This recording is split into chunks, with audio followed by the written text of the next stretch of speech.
कारणवश अगर आपकी पार्टी नहीं बन पाती तो क्या आप निर्दलीय से चुनाव लड़िएगा? देखिए, निर्दलीय तो अंतिम विकल्प निर्दलीय होगा, लेकिन उससे पहले अगर कुछ वैकल्पिक मार्ग खुलते हैं, जैसे बहुत सारी पार्टियां ऐसी हैं जो संगठन इसको पार्टी बनने में कहाँ पार्टी दिक्कत आ रही बनने है? में दिक्कतें आ रही है दिल्ली में। दिक्कतें इसलिए आ रही हैं क्योंकि हमें भी लगता है कि जहां मेरा नाम चर्चा में आएगा वहां। हेलो दोस्तों, एक बार फिर से स्वागत है हमारे यूट्यूब चैनल में। आज हमारे बीच ऐसे शख्स है जो किसी परिचय का मोहताज नहीं, आज वो एक विचारधारा बन चुके हैं जिसका नाम है टाइगर जयराम माथुर। सबसे पहले हमारे चैनल पर स्वागत है। जोहार, नमस्कार। तो आप ये जो एक विचारधारा लेकर झारखंड की ओर चल रहे हैं, तो क्या लगता है आप इसमें सफल हो पाइएगा? देखिए, जब भी माँ की गर्भ से जब कोई बच्चा जन्म लेता है तो उसको पता है कि मृत्यु हो जाएगी, इसका मतलब ये थोड़ी को जीना छोड़ देता है। तो जैसे ठीक उसी प्रकार यदि हम किसी मुहिम को लेकर चले हैं तो सफलता या असफलता वो हमारे माने मेहनत पर, हमारे संघर्ष पर डिपेंड करता है। यदि हम लोग संघर्ष अच्छा से करेंगे, यदि लोगों को गांव-गांव तक जाकर अपने परिश्रम से हम लोग जोड़ पाएंगे तो निश्चय ही बदलाव होगा और हम लोग सफल होंगे।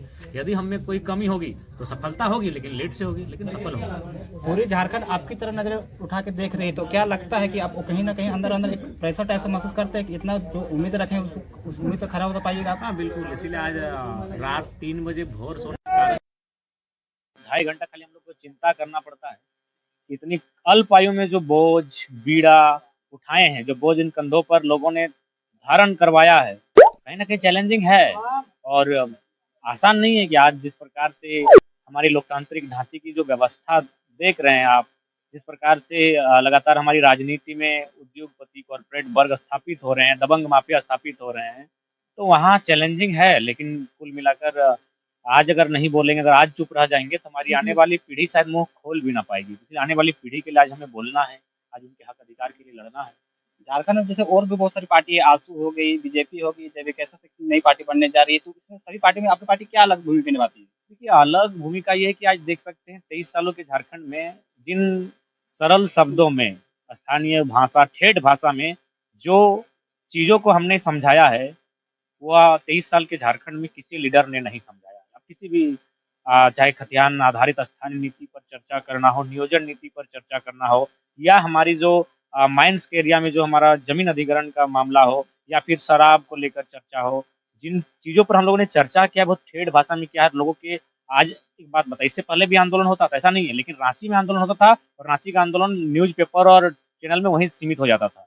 लेकिन धनबाद के आंदोलन को हम रांची तक पहुंचा दिए।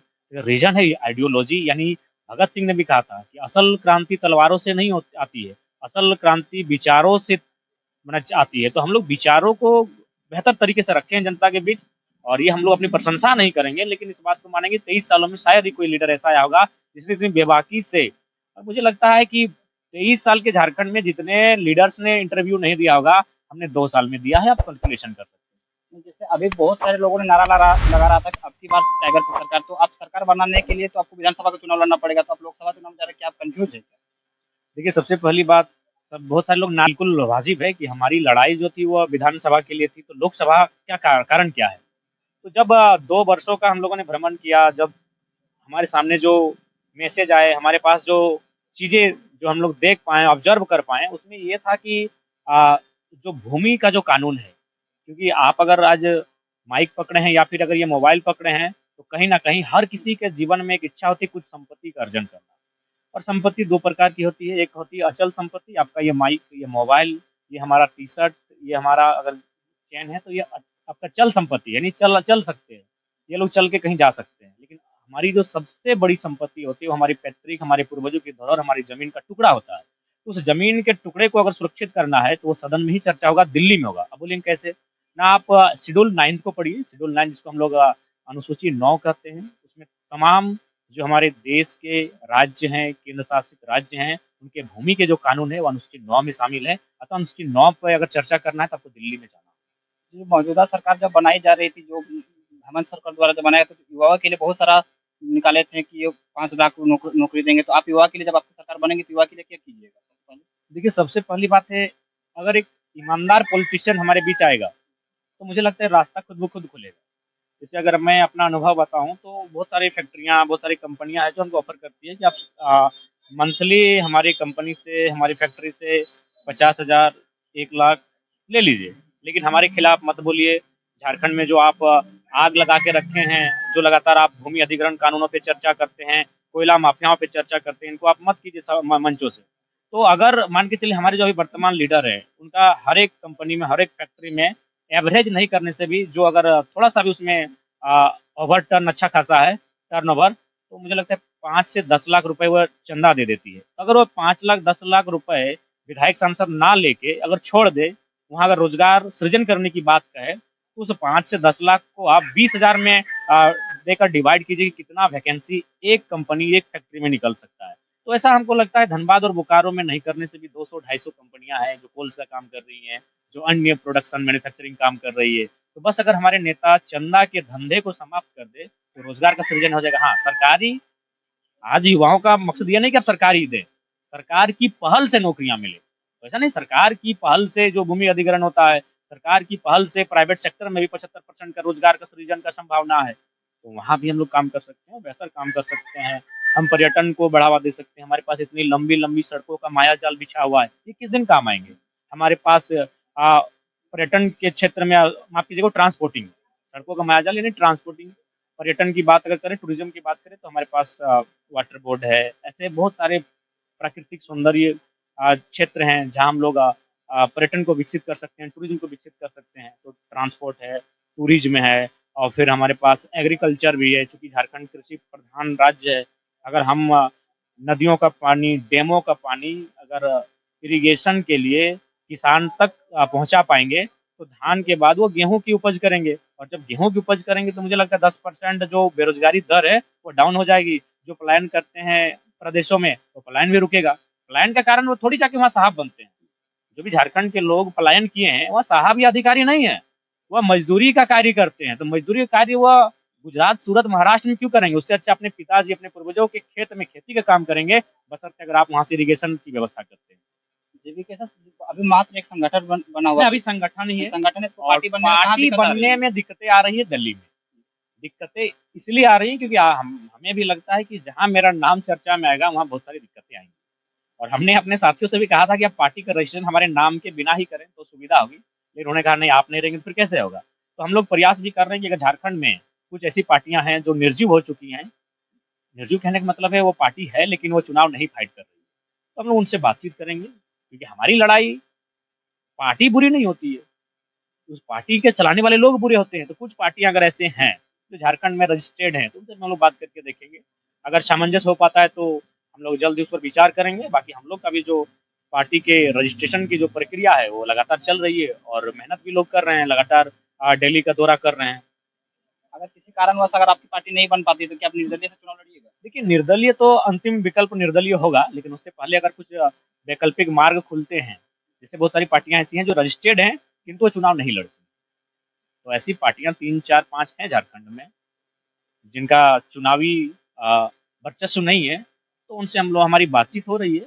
अगर संभव होगा तो हम लोग प्रयास करेंगे, और नहीं तो फिर अंतिम विकल्प लोकसभा का चुनाव संभवतः इंडिपेंडेंट ही होगा। लेकिन जब विधानसभा हम लोग जाएंगे तो उस समय हमें उम्मीद है, आशा है कि हमारी पार्टी रजिस्टर्ड हो जाएगी। लेकिन उससे पहले अगर कोई पार्टी से, पार्टी कहने का मतलब ऐसी पार्टियां जो मतलब चुनाव में फाइट नहीं कर रही बट उनके पास रजिस्ट्रेशन है, तो हम देखेंगे। तो लोकसभा का चुनाव के लिए आगे की रणनीति आपकी क्या है? देखिए, रणनीति कभी सार्वजनिक नहीं कही जाती है। एक बात हमेशा याद रखिएगा, रणनीति एक वार रूम में तैयार होती है और उस वार रूम में रणनीति बन रही है। हाँ, जब रणनीति को इम्प्लीमेंट किया जाता है, इम्प्लीमेंट हो जाता है, तब आपको भी दिख जाएगा, बाकायदा आप खुद कवरिंग करेंगे उसको, हमारी रणनीति को। तो रणनीति को सभी सार्वजनिक नहीं किया जाता, खासकर हम लोग तो सार्वजनिक नहीं करेंगे क्योंकि हम अब लोग नौसिखिए हैं।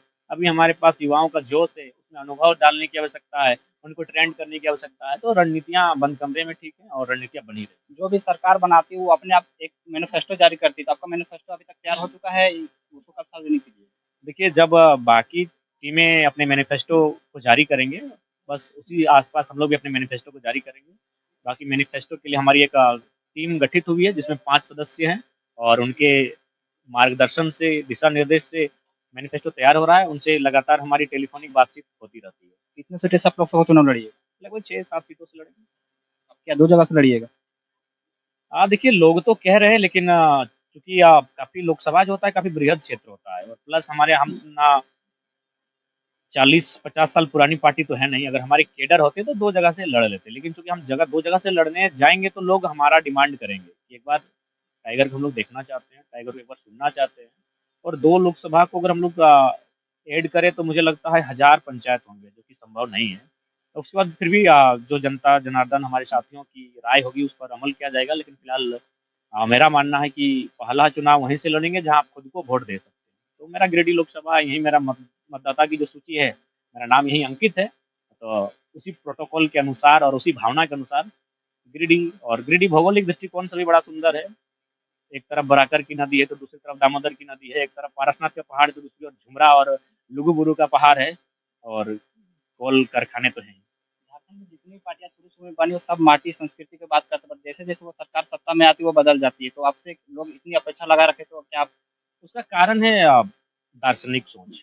बाकी जो भी पार्टियों को लीड किया है वे लोग देखिएगा कहीं ना कहीं सांसारिक जो चीजें उन पर हावी रही है।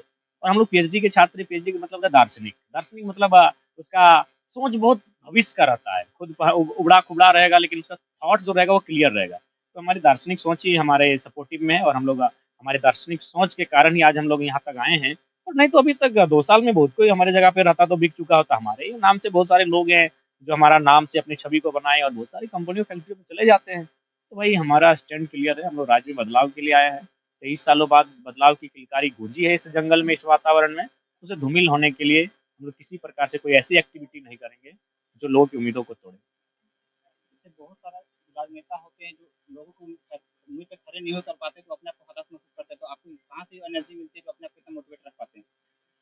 देखिए, उसके लिए सबसे पहले आपको मैं बताना चाहूँगा, जब मैं छोटा था उस समय से मैं अपने आप को मोटिवेट यह बोल के करता हूँ, जब मुझे भी हताशा या निराशा आती है तो मैं एक लाइन याद रखता हूँ कि धट मरते यहाँ दुनिया में रहे लेकिन थोड़ी आए। सूरजो मरते, चांदो मरते, धरतियों मरते, पृथ्वियों मरते, एसपीओ मरते, डीसीओ मरते, पीएमओ मरते, सीएमओ मरते, हमें क्या लग यार, हम तक दिन मर जाए, टेंशन नहीं लेना, चल मजे में रहो।